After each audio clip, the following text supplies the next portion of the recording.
1983లో తుమ్మల నాగేశ్వరరావు గారు సజీవ సాక్షి. ఆనాడు అన్న పెద్దలు నందమూరి తారక రామారావు గారు యువ న్యాయవాదిగా జగిత్యాలలో న్యాయవాది పదవిని బాధ్యత నిర్వహిస్తుంటే పిలిచి భుజం తట్టి నీకు ఎమ్మెల్యే టికెట్ ఇచ్చి నీకు ఎక్సైజ్ శాఖ మంత్రి ఇస్తే సంవత్సరం తిరిగే లోపలనే అన్న ఎన్టీఆర్ ను వెన్నుపోటు పడిచి నాదెండ్ల భాస్కరరావుతోని జట్టు కట్టిన నువ్వు నాదెండ్ల భాస్కరరావు సోపతిని వదిలి కాంగ్రెస్ పార్టీలకు వచ్చి 40 సంవత్సరాలు పూర్తయింది.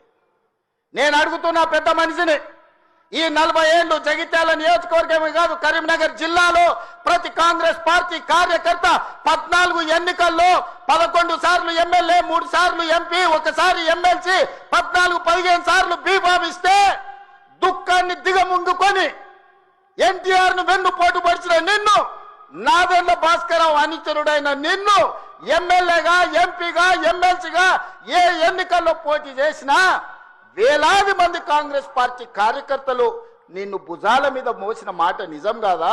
పల్లకిలో అసెంబ్లీకి పంపిన మాట నిజం కాదా? మిత్రులారా,